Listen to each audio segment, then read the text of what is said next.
TG Geeks, episode 359, January 3rd, 2022.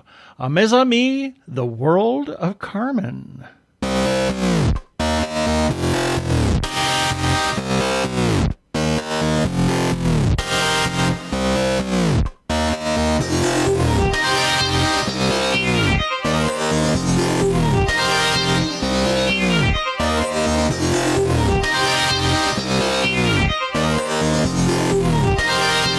Hello and welcome to another webcast from tggeeks.com, where Ben and Keith, the Two Gay Geeks, talk about all aspects of geekdom and nerdery, sci-fi, comics, film, horror genre, you name it, we talk about it. I'm Keith Lane. We're coming to you from TG Squared Studios in lovely Phoenix, Arizona, where it was a little rainy and we were gone for a while. It's true. Happy New Year! Happy New Year! Well, that's because it's January 1 as of this recording. As we're recording this, yes. And yes, here in Phoenix, Arizona, where I am deaf because, oh my goodness gracious me, the fireworks that were going off all around our neighborhood last night was insane. Absolutely. So let's get on with this here. Prepare for hyperdrive. Meanwhile, in the Hall of Episodes, the Two Gay Geeks are discussing this. Well, in this episode, we are going to talk to Alek Shrader, who is a tenor, an operatic tenor. He's also a geek and a nerd. Comic book geek in a comic big book way. Geek. And we're going to talk to him about what he's doing. And that was kind of my little intro there, was in case it was not correct for you French aficionados. A mes amis means to my friends, and Yes. and then the world of Carmen. And we'll find out more about that. Have our birthday shout-outs, our featured podcast of the week, everybody's favorite. And that's a little feedback that we have. A little bit. We got a number of shout-outs throughout the entire episode. We've added a couple more and some things that are very important to us. And in the second segment, I have put something in there. I haven't looked. In case we have time. I haven't looked yet. Have our weekly recap and then our regular shout-outs. So let's just go ahead and get started and see what Alek has to say.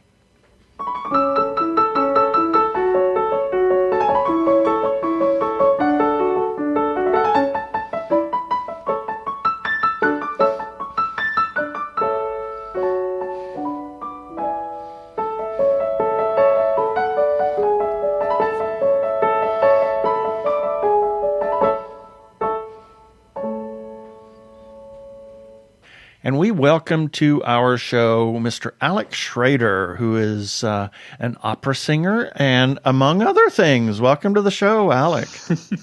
Thank you so much for having me. Long time no chat. Yeah, it's been a while. Yeah, I think the last time quite a while. We chatted was when you and Daniela were here in I don't even know Phoenix what year doing it was. Cenerentola. Yeah.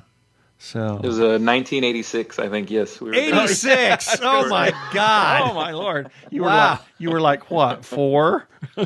Yeah. It was my. I started young. I was a child prodigy. Yes, you can really hit the high C's then. Yeah, I was going to That's say. right. Oh, man. Let me Talk tell you. about trouser roll.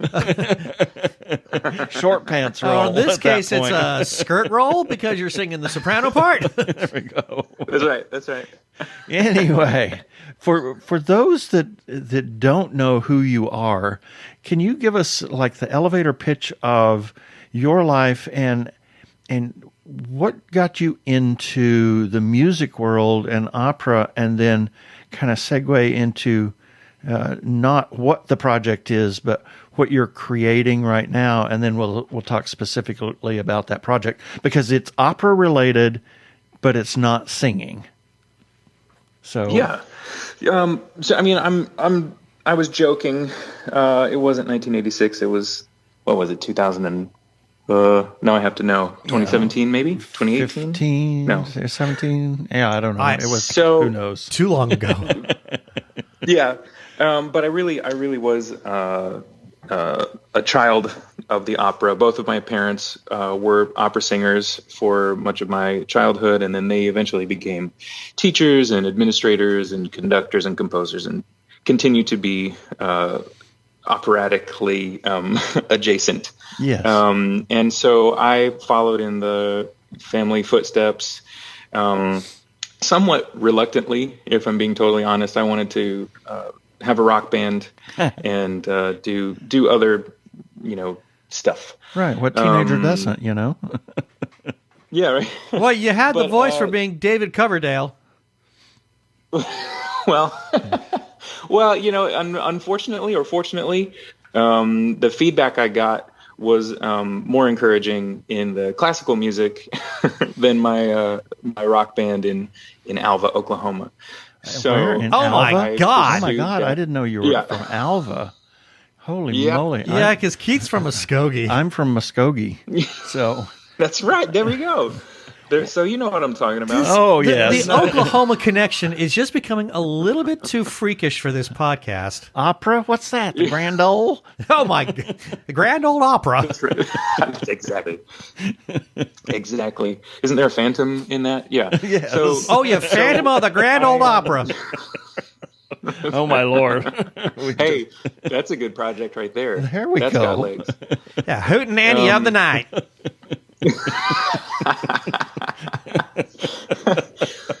Right. I mean, so I resisted as long as I could, and eventually I found myself.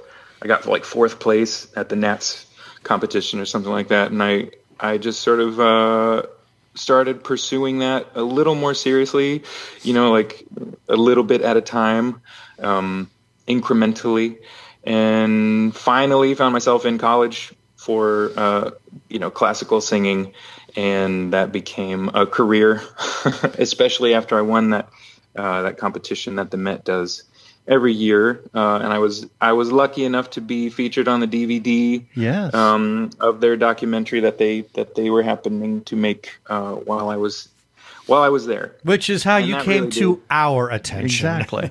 So I think most people know me from that. Yeah, just as an aside, did you happen to study at OCU at Oklahoma City University? Because I did not. They've not. turned out a lot of opera singers. It's amazing. Yeah, OCU and OU. I think OSU and Stillwater has a little bit of opera legacy there, but I was in Alva. I was at Northwestern Oklahoma State University, and I was in fact studying with my mother. Oh, really? And that was my first official voice teacher and classical music experience. Yeah, when were you there? I was there from 1996 to 2000. Oh, did you know Skip Klingman? I did know Skip Klingman. Yeah, he was the choral teacher in Muskogee when I was in high school there. Yeah, we did. Let's see. I think we probably did the all-state choir is probably how I knew him. Yeah. Should we start singing "It's a Small World"? Yeah. When you said Northwestern, that's where my nephew went, and he was studying music there a little bit as well, mostly music producing. So cool. Anyway. So, here we are. Because that's okay. The whole Oklahoma tradition. I tell you, every time we talk to somebody who's from Oklahoma, we end up taking a bit of a longer detour than I would prefer. Not that I object to such things, but I think we have more relevant stuff we need to talk about. Yeah. I mean, that's what everybody says when they go through Oklahoma. This is a bit of a longer detour. Exactly. Well, it is if you're driving I-40 because that's right. It goes to Oklahoma City and then it snakes up through the other side, Yeah. It's a little bit longer than just going, straight across. Anyway. Anyway, so I was on that DVD, and a lot of people started to know who I was, and so I kind of launched my opera career, or propelled it. I had actually been performing professionally before that competition, but this certainly, made me known to other people. And so then after some years in that grind of completely nomadic existence, I started to wonder, well, what else can I do with the knowledge and the skills that I have without sort of just completely restarting? Yeah, I think it's fair to say I don't think it's a secret that I was at one point pretty burned out and not really enjoying performing anymore. It became a lot of anxiety and not so much success. Yeah, that can happen. Sorry? That can happen for sure. That can happen. I think, I didn't build enough breaks into my schedule. I tried to be very opportunistic. Right. And it wasn't a bad strategy, but my personality, I like my free time, and I like control of my creative ventures. And so that made me realize, well, what I want to do is create productions, either direct productions or even moving into writing. I started to write screenplays for operatic sort of adaptations of films. And so I wanted to, like I said, stay in the sphere of opera and just take a back in the performing aspect. And that eventually led me into this project that's happening now that I had some experience as a writer, as an adapter, and the director honestly really helped me sort of craft this whole thing that we're making. Yeah. So that is really, you kind of took a rather long route to discovering what it is that you want to do, but most people do. Yeah. Some people do. Yeah. Some people go directly into the career that they want and love and do that for the rest of their life. It's not common. Most people take a very circuitous route until they finally discover that what they learn what their passion is. And now that we have tiptoed around this subject, and I'm sure not our listeners said what it is. They say, just tell us what it is. Yeah, our listeners are screaming into their radios. Yeah, what is it? So tell us what this project is, kind of how it came about, because it's really there's another connection with us, and going forward. Yeah. Okay, so I'm going to tell you what it is first, and then I'll tell you how we got there. This is a graphic novel adaptation of Bizet's opera Carmen. And we got there. Carmen, it's got those hit tunes. Oh, tunes. Exactly. The best known God, female character, female lead in opera. Yeah, that one. Yeah, if my mom were to hear this, she would die. Hit tunes of opera. What? And my grandmother, who was an opera singer, I'm sure is turning in her grave right now. Yeah. Anyway, and anymore, I've heard a lot of people refer to arias or duets or anything as songs. Yeah, even in opera, and I found that a little sacrilegious. Well, I have to agree on that one, but I'm of an older generation. But tunes, life numbers, moves on. we can go there, right? Exactly. Interestingly enough, you are Skyping into our show from Seville, Spain, Sevilla. I am here. And I came to do my research after we wrote the thing already. Yeah, exactly. There you go. Hey, why not? I'm going to make sure that it's all right. Yeah. Now I got to find a barber. Yeah. I need to get my hair cut. I haven't seen enough Figaros around here, to tell you the truth. Well, I think they'd be cashing in. What about the Don Giovanni's? Wasn't he in Seville as well? Oh, absolutely, absolutely. And Fidelio is here, and I think Forza is here. Some big Verdi things. Oh my gosh, yeah, so many different operas. Anyway, so this graphic novel about Carmen, and that is just the most fascinating thing. I think it's a great way to bring the story of opera to other people that may not even know about it, and have them say, "Hey, maybe I should go see that opera." Exactly. Yeah. Exactly. That was for me. That was sort of the moment the light bulb turned on. See, so Arizona Opera partnered with Opera America, and they did a thing called the On Pitch Challenge, and it was basically Shark Tank for opera. Right. And so it was an open invitation. If you have an idea, if you have a pitch for a project, that has the potential to generate revenue that is not based on wealthy donors, which, for American opera, that's the meat and potatoes of your finances. If you're an opera company. Exactly. So if you have an idea that would bring in some money in a different way, then they want to hear it. And I forget how many. I feel like there were 200 projects or something. Yeah, it was craziness that they received. Yeah, and mine was a winner. So that's why this is happening. But I, just being a comic book fan, I know the value of comics. I know the value, the artistic value, but also the sort of, emotional impact, the interactivity of reading sequential art.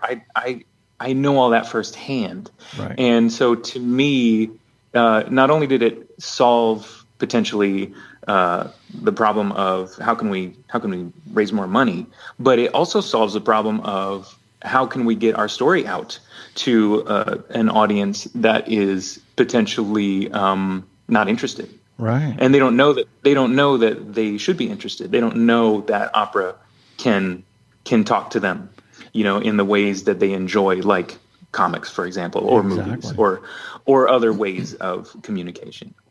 Okay, so that brought me there. I'm curious, and I like the idea of what you're doing, and I've seen something like this before. Many, many moons ago, I managed to acquire a graphic novel of the entire Ring cycle, which was fascinating because it allowed me to really digest what that entire mythological story was all about.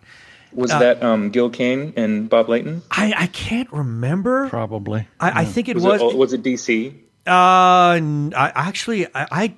to be honest, I don't remember because I'm not sure where it is. I think I might have lost it, which is a shame because it was fantastic. It was a phenomenal read. And it helped to explain a lot of things about the Ring that I didn't fully know because we didn't have Wikipedia at this particular time. The internet was still pretty young. Fafnir. You remember Fafnir? Well, he's a dragon now. I'm not making this up. Yeah, we're quoting Anna Russell. Yes. Yeah, for people who love their operatic comedy. Anyway, so yeah, I read that and I thought it was amazing. And of course, being that it was a graphic novel, taking this very fantastic and wild and fantasy mythological story, it was a great avenue for that. So my question for you is, why Carmen? Well, sure. Yeah. Well, so we had some choices. So my pitch was not Carmen specific. In fact, the original idea was to graphic novelize or comic book-ize a production at Arizona. Mm-hmm. And this is right before all of the pandemic hit, all the stuff went down, everything got canceled. So what would have happened is that whatever production they wanted, we would take, the sets and even the cast perhaps, and capture their live production and turn it into a graphic novel. Oh. Well, when that was no longer an option, they looked at the shows that were remaining to be rescheduled. And I let Joe Spector and Cassie Roble was involved in sort of deciding. We all had a powwow about how to figure out which show would be the most beneficial or most accessible to put into this format. And they were talking about, there's this movie, Copper Queen, that they just did. They were talking about that was in the running. There were a couple other titles that were in the running.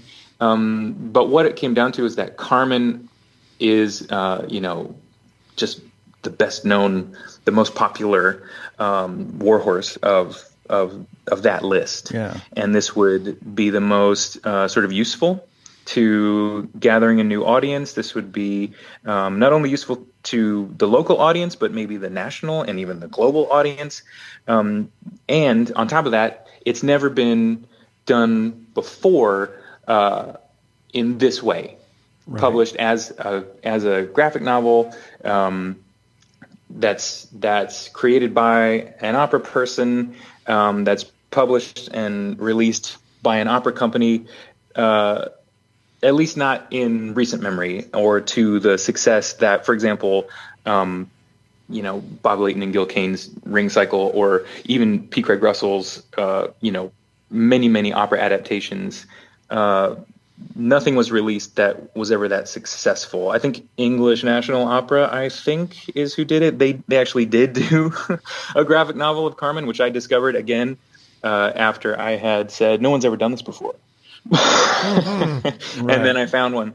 But ours will be not only distributed globally, but we hope that it's something that would also have the chance to be reprinted down the line by a bigger comic publisher, right. Which is sort of a conversation that we're not ready to have yet, because we want to see what happens with our own independent publishing run. So I don't want to get too ahead of myself. But this Carmen, we thought would reach the biggest audience, the most people, it'd have the most interest because it's the most familiar. That's probably the shorter way to say that. Sorry, I rambled.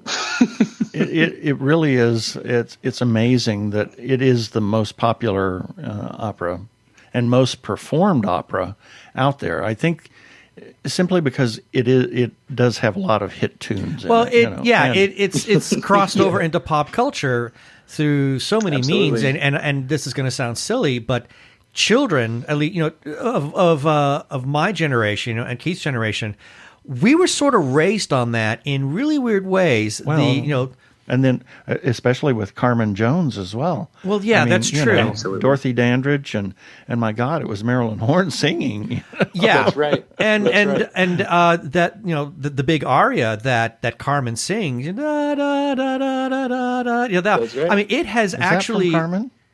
No, it's not. Not at all. It's from Carmen Did you know Gia. that he stole that? What? Did you know he stole it? Really? Yeah, he didn't write that. It's amazing. Oh my God! My childhood's been ruined. He didn't write it. He didn't know that he didn't write it. Oh no! He thought he had this tune in his head, and he thought, "Hey, that's pretty good. I'm gonna put that in Carmen." Then it turns out, who's this guy's name? Sebastian Iradier or someone like that. I think it's Iradier. Was this local Basque musician who wrote a bunch of these types of songs called habaneras, and this was one of those. Interesting. And as soon as Bizet found out, which was after the score was published, in all subsequent editions, he writes an apology in the front saying, "I'm really sorry, but I stole this and I didn't mean to." Mm-hmm. Wow. Okay. That's amazing. Yeah. But my point was that, the habanera, as you point out, I mean, that I was introduced to that in children's programming. Right, exactly. Oh, yeah. It was on Sesame Street, right? I believe it was on Sesame Street, and it was an orange that was animated to sing it poorly. Well, but it was there. And then, of course, there's Gilligan's Island. I asked to be or not to be. But it also appeared in sitcoms as well. It was all over the place, everywhere. So that is a clear indicator as to that aria's popularity by having it cross over into what was the pop culture of that day. So in that respect, it does make sense to pick that one. The only question is now, can we get the non-opera going audience who might be into graphic novels and comic books to make that connection? Exactly. Right. Right. How do you propose that? Or have you thought about that? So we've got an idea. We're hoping to, now this is all sort of a work in progress. We want to include a QR code in the front of the book that you can go and turn on the Arizona Opera curated soundtrack for your reading pleasure, which may or may not feature the current cast or their apprentice artists or other favorite versions throughout the many versions that exist. Like I said, that's kind of an idea that we're trying to iron out, but theoretically, yes, having the book will lead you to at least an audio experience, if not bringing your butt into the opera house. Cool. Interesting idea. I kind of like that. That's really interesting. Yeah, because you're appealing to not just comic book geeks, but also slightly techie geeks as well. Who are kind of into looking for those through technology, trying to find those little Easter eggs. I mean, so you're casting a bit of a wider net now, which I like. That's pretty cool. Yeah. And you're being sort of intentionally vague on this, and why is that? Well, it's just because we don't have our plan quite set, and I don't want to say something that that ends up not happening. Right. But there is a bit of a plan. Yeah. Oh yeah. I mean, we've had it. So none of us have done this before. Right. It was my first time writing a comic. It's our first time publishing a comic or editing a comic. It's our first time, securing the rights to do all this, the contracts, the legalese of it all, and then we did sort of shift gears about halfway through. Originally, we were going to release 3 30-page issues, just issues of a miniseries comic book run. Mm-hmm. And then we started working with publicists from Superfan, and there's a guy named David Hyde, and he has worked with DC and Dark Horse, and he's got incredible experience and insight on how this project would be best served. And so we pivoted to a crowdfunding site, and that also made us sort of rethink how we're going to release this content. And instead of doing the 3 issues, we're now doing a 90-page graphic novel. Yeah. But what that meant was, we had to adjust everyone's contracts, and sometimes that's easier said than done. Especially when you're learning all this for the first time, you have to get the terminology just right, and there's all sorts of things that must be signed exactly in perpetuity, and that sort of stuff. So while I think there's nothing stopping us putting a QR code in the printed version, I don't want to say 100% that's going to happen, but I will say there will be a digital version, and that should have fewer hoops to jump through for getting those audio links put right into the book itself. Right. And this crowdfunding is because the teaser page is already up there. Yeah. Well, so here's what happened. We're going to Kickstarter. We had planned to go with Kickstarter for months. And then we finally got to our press release day, and we're very happy to tell everyone, look, we're on Kickstarter. And then the next day, Kickstarter announces that they're moving to blockchain, NFT and crypto and all that stuff. And whatever you may think about that, I will say, if you have strong opinions on blockchain technology or crypto or NFT, please feel free to send an email to protocol@kickstarter.com, because apparently they really do want to hear what everyone thinks of their decision to move away from their current model into the blockchain model. I hope that they change their mind. I understand that Discord did a similar thing, and they walked it back. Yeah. So we'll see what happens. I have a limited experience with Kickstarter. I've backed 4 or 5 things myself, but this is the first time that I'm involved with a release. Something big. And something big. Yeah. And I know that we chose it for basically for distribution, so that for visibility and distribution, so that people could see the product and they can order the product, and we'll get them the product that way, rather than trying to do something totally in-house, right. ourselves. We wanted to cast a wide net as possible, and here was a platform tried and true. you know, especially for comics. And we have this comic book that we want you to see. Exactly. Well, okay, bummer. Hopefully, you know, okay, everybody, you heard what Alek said. If you got a problem with how Kickstarter is doing their financial transactions, you know who to email. So, with all that, sadly, we're running up against the time. Cause I wish we were, because I know that we could talk to you for another 20 minutes, because we have in the past. But in the meantime, social media presence is, for one, do you have a social media presence? And then two, where can people learn more? You know, obviously there's a Kickstarter page, but is there any other place that people can learn more about this project that you're working on? Yes. So I have a limited social media presence. I am on Twitter. It's at Alek Shrader. I'm ALEKSHRADER. And you do have to spell it right. You have to spell it like that, or you won't find me. So I'm on Twitter and Instagram sometimes. Not so much Instagram, but that's where I am. I also have like a dead Facebook page, but don't go there because there's nothing. Because it's dead. Yeah. In fact, I posted for the first time in, I don't know, 8 years to tell people about the Kickstarter. He's alive! Yeah, right? Yeah. And actually for your other question, that is, as of now, that is the only place that you can find out anything, unless I tweet it, about our Carmen comic book. Yeah.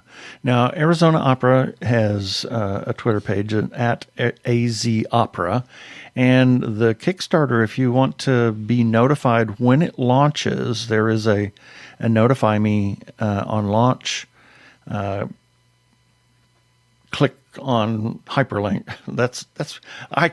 I know technology. Yes, I do. Hyperlink to that. And that's on Kickstarter.com. And you can look up Arizona Opera or Carmen, the graphic novel. And you can be notified when that goes live and support this wonderful project. Yes, please. And we will be launching soon.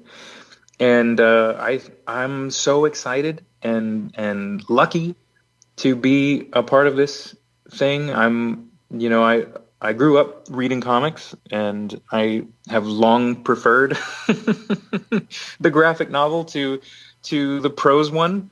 Like many other people, I believe that's my platform. Yeah. And so let's use that. And after you read this book with beautiful, by the way, I have to say, I don't know why it's taken me this long to say it, beautiful art by the legendary P. Craig Russell, who provided layouts, and Aneke, a young Spanish woman who, she lives in Madrid, but it was close enough, and she has done work with DC and Marvel. I mean, these are living legends. These are the top of their field, comic book artists who somehow, I'm not sure exactly how, I managed to convince to join us on this project. You know what? In general, the comic book industry, the people I've reached out to, not only to participate, but just for advice, I think I got something like, I don't know, 90% responses from them. Holy moly. So generous. That's great. They want to talk about comics, and they want to help new comic creators on their path. And so I'm gonna have a huge special thanks section. Cool. Well, this has been a really wonderful conversation. Thank you, Alek, for being on our show. Oh, it was a pleasure. Thank you. Hi, I'm Alek Shrader, opera singer, director, comic book writer, and you are listening to the incredible The Two Gay Geeks.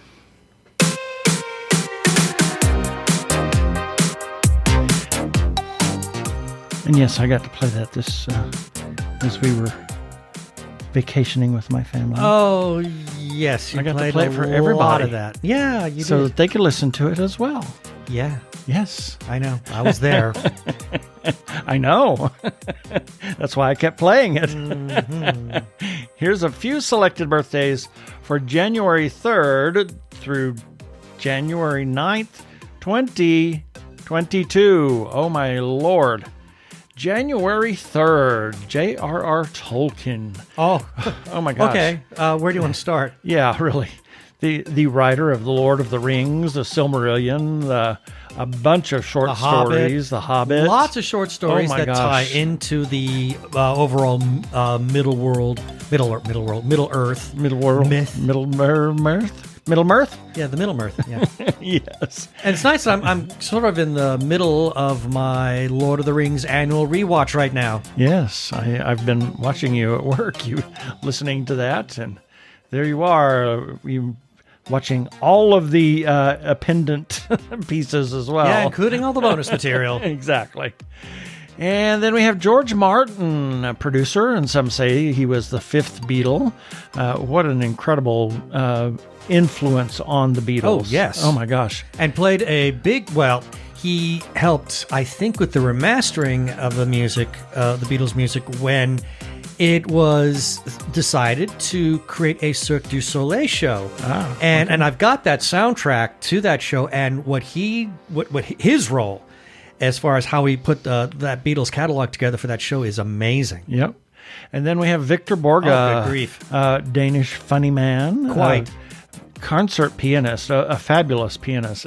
But his take on music and the craziness of him doing his pratfalls and his funny things on the keyboard. Well, he also did something else that I was introduced to on Sesame Street, but he went even further when he would do a live show, and that was punctuation. Yes. He would make these sounds, like this is the sound of a period, this is the sound of a comma, and then he would just do these incredibly long sentences with just loaded with all these punctuation marks that he would accurately make the appropriate sound for. And by the time he got to the end of it, the audience can't hear what he's saying because they're laughing too hard. Yep. January 4th, Isaac Newton, one of the most influential physicists of all time. We still use some of his laws in modern physics, even though we know that there has to be something bigger and better, but they still work and they still apply. So Newtonian physics. Yep. There are a lot of Newtonian physics laws that still are applicable. Yep. And Louis Braille, inventor of a reading and writing system for the visually impaired. It is virtually unchanged since 1824 when he presented it to his peers. Fantastic. Sterling Holloway, actor known for many, many years as the voice of Winnie the Pooh, among other things that he has done. And then we have Facebook friend and filmmaker Julia Camera. January 5th, Hayao Miyazaki, regarded as one of the most accomplished animated filmmakers of all time, founder of Studio Ghibli. And he's 81 now. Wow. I think. And then Phil Ramone. Is this the one? He's a Ramone. Oh, but he's not part that of, Ramone. He's not part of that Ramone. Not that group. Ramone. No. He actually was the founder of A&R Records. That's right. And a crazy man, if I remember right. Yeah, and he also released the very first compact disc in 1982. Oh, I didn't know that. It was the Billy Joel 52nd Street in Japan. Sounds about right. And then we have a friend of ours, Canberra Potter, and Lisa Penner, former co-worker of mine. January 6th, Jacques-Étienne Montgolfier, one of the Montgolfier brothers whose experiments with hot air balloons took place in 1872, or 1782. Sorry, that was a transposition. 1782. Yes. And then we have John DeLorean, head of GMC design during the Pontiac GTO, Firebird, and Grand Prix days. And the source of a lot of drug jokes. Yeah. And he was actually he left GMC to start the DeLorean Motor Company in 1973. He was actually one of the youngest division heads at GMC for a long time. And then we have Facebook friend and author Terry L. Smith. Happy birthday, Terry. January 7th. Jeremy Renner, Hawkeye, is a Marvel character and has done a number of other things, but the series with Hawkeye recently was really incredible. Good. Yeah, it was very enjoyable. Kind of filled in some gaps on history of Hawkeye, etc. And then we have Gene L. Kuhn, Writer, producer for TV in the 50s all the way through the 70s.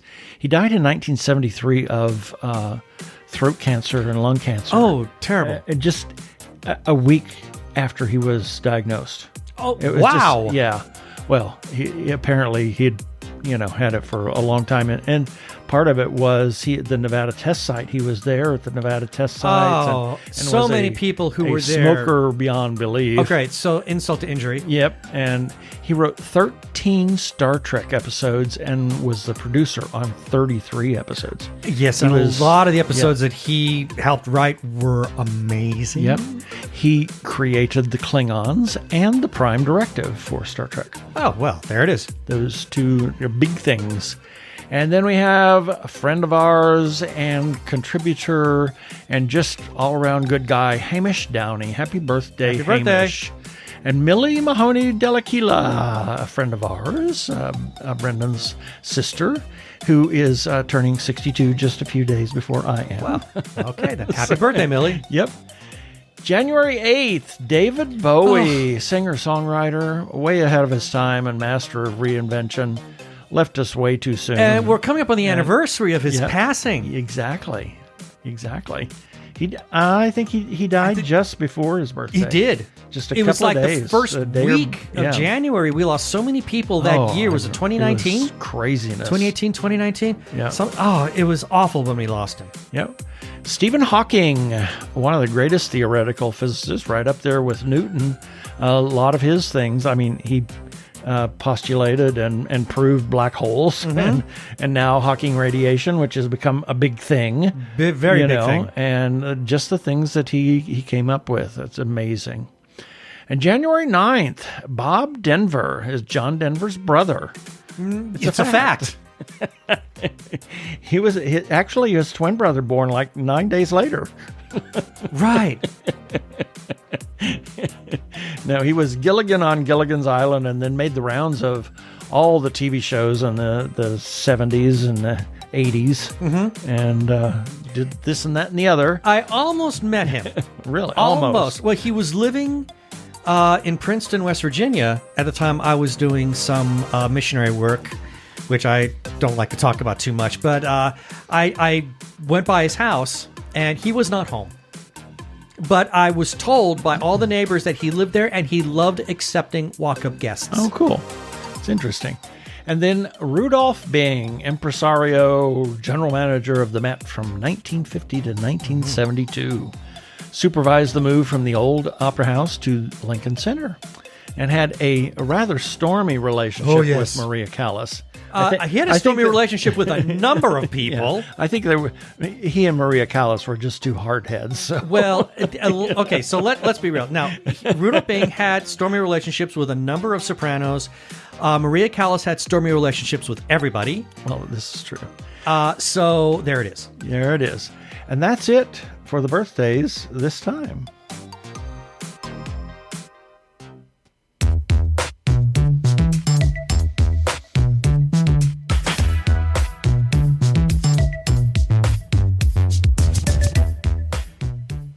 Technorama, the podcast for geeks, because geeks are better than cool. You don't hear someone say, "Get away from me, you cool person." Who's gonna have their 65-inch home theater system installed by the Cool Squad? Not me, that's for sure. How much cool cred do you have? Not enough to care about. Think you'll find any canned unicorn meat at thinkcool.com? It's just a part domain name. They don't even have roadkill in a paper cup. That's why you need to start listening to Technorama, because that's what geeks do. Go to chuckchat.com and listen to Technorama before you turn cool.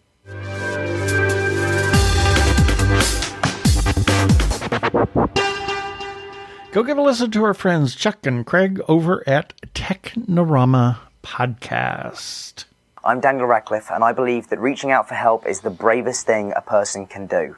If you are struggling and need support, call the Trevor Lifeline at 1-866-488-7386. It's free and confidential, and trained counsellors are there to listen 24/7 without judgment. To learn more about the Trevor Project's life-saving work for lesbian, gay, bisexual, transgender, or questioning young people, go to thetrevorproject.org. We want to give a shout out, as always, to the Joshua Tree Feeding Program, a 501c3 nonprofit food pantry for the HIV and AIDS community in Maricopa and Pinal counties.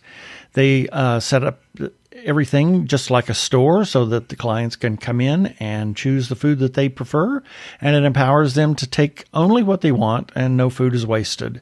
They have a wide assortment of nutritional foods to take home, and they also have a pet assistance project as well as supplements and other things that the clients can take in, as well as where was I going with that? I don't know. They were a nonprofit organization. I got lost. Sorry. Please consider Joshua Tree. Consider supporting Joshua Tree either with a single gift or a monthly recurring gift by going to jtfp.org.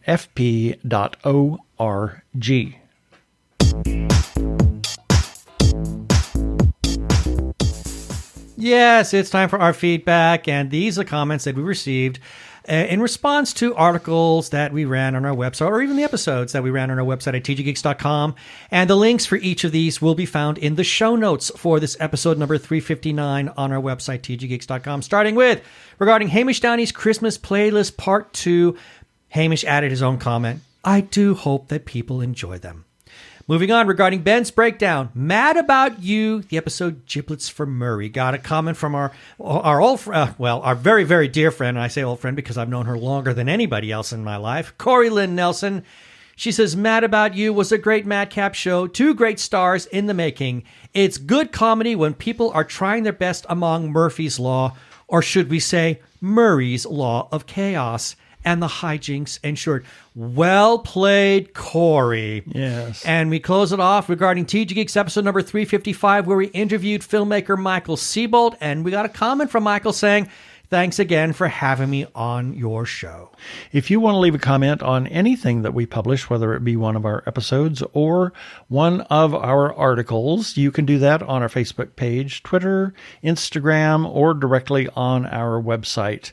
You can also call our listener feedback line and leave us a voicemail, and we'll play that on the show. You can call 469-TG-GEEKS. That is 469-844-3357. And as always, please play nice.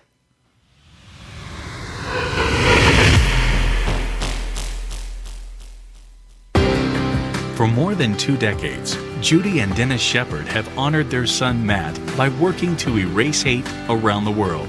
The Matthew Shepard Foundation honors his legacy by inspiring the good work of activists, teachers, artists, and legislators, and everyday LGBTQ+ folks and their allies. Join us today in helping to erase hate. Visit MatthewShepard.org. We want to give a thank you to Comcast NBC Universal for putting that promo together. And as always, we are huge supporters of independent creators, whether filmmakers, comic book artists, writers, or others. Please buy their stuff. Talk to them on their Etsy pages, their Twitter pages, their Facebook pages, their website, wherever you can find them. Talk to them. Buy their stuff. Tell other people about them. Buy their stuff. Consider supporting independent creators. Buy their stuff.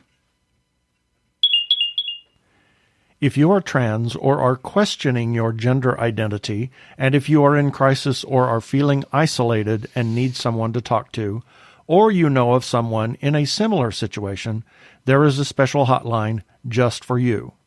The hotline is provided by translifeline.org and staffed by trained counselors who are transgender themselves. The hotline in the U.S. is 877-565-8860. In Canada, it is 877-330-6366. Or you can go to translifeline.org to learn about the important work they are doing. Please reach out for help. You are not alone. Yeah, baby. They're like 2 gay geeks. They're together, you know. They're 2 gay guys and they're geeks. Is that okay?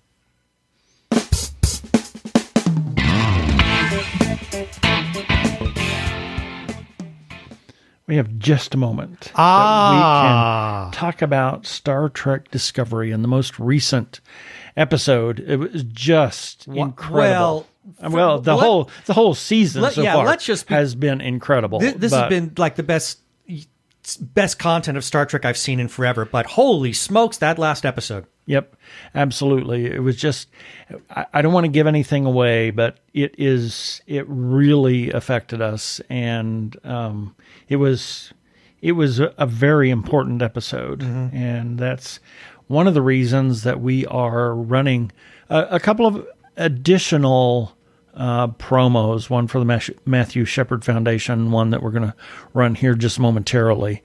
That was a public service announcement in the 90s featuring Wilson Cruz when he was on My So-Called Life. And as you know him today, Dr. Kolber of Star Trek Discovery. And we're going to run that promo. If you are sensitive to sounds of violence, please mute for the next 30 seconds. Is that two guys over there? No way. It is, man. Hey, fellas. Come on over here. Gay men have become the #1 target for hate crimes in Los Angeles. Stop, leave him alive, boy.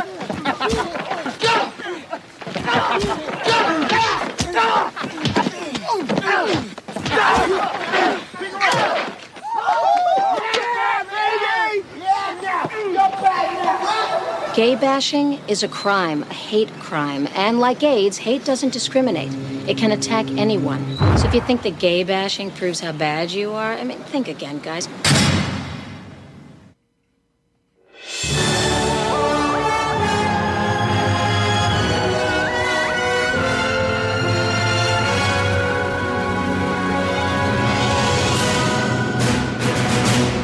And it's time for our weekly review. These are items that we ran on our website this past week at tggeeks.com, and the links for each of these will be in the show notes for this episode number 359 on our website at tggeeks.com, starting with Sunday, December 26th, Nerdy Chupacabra's number 80. On Monday the 27th, TG Geeks episode number 358.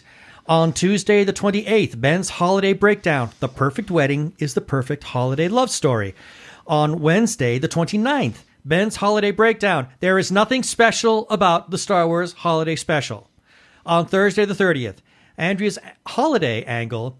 I insist that Die Hard is a Christmas movie. And then on Friday, January 1st, Jeannie's Christmas Classics. Die Hard, and actually, that's the 31st. Wow, I messed up. That's all right. I know I messed up. Yeah, sorry. Yeah, I'm just reading what's in front of me. So Friday, December 31st. Oops, Jeannie's Christmas Classics, Die Hard, and Die Hard 2, and we did have we had two things. Both Hamish and Arkle had their Hamish had his best films that he saw in 2021, and Arkle had the best books that he's read in 2021, and that came out today on January 1st, New Year's Day. Wow. There you go.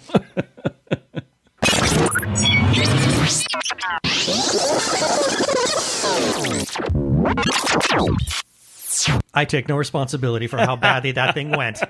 It's time for our shout-outs. First to Brian Weber. You just heard some comments that I terribly mangled. Arkle, he's a great guy, and he's known on Twitter as Brian the Ampersand List YouTuber. He has his Arkle Times Post-Dispatch News, which republishes some of our content from time to time.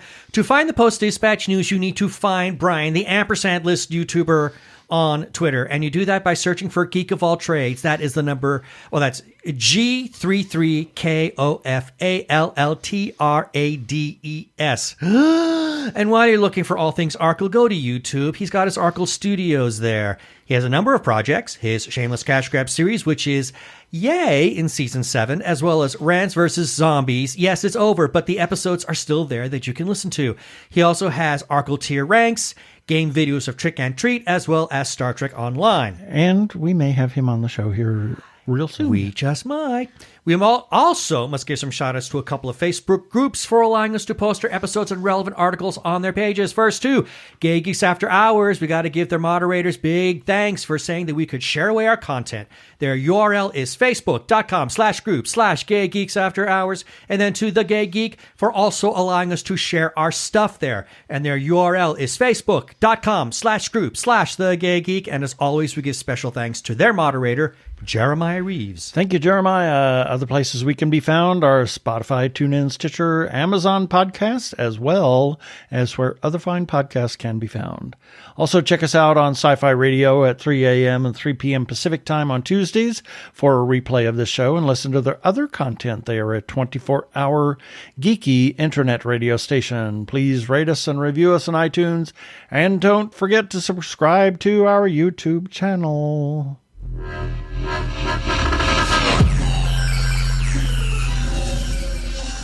And that should do it for this episode of TG Geeks Webcast. Be sure to check out the article for this webcast episode. We'll have several links on the page. And remember, you can comment on our Facebook page or our website, tggeeks.com. Or you can leave us a voicemail at 469-TG-GEEKS. That is 469-844-3357. From TG Squared Studios, I'm Keith Lane. Thanks for listening.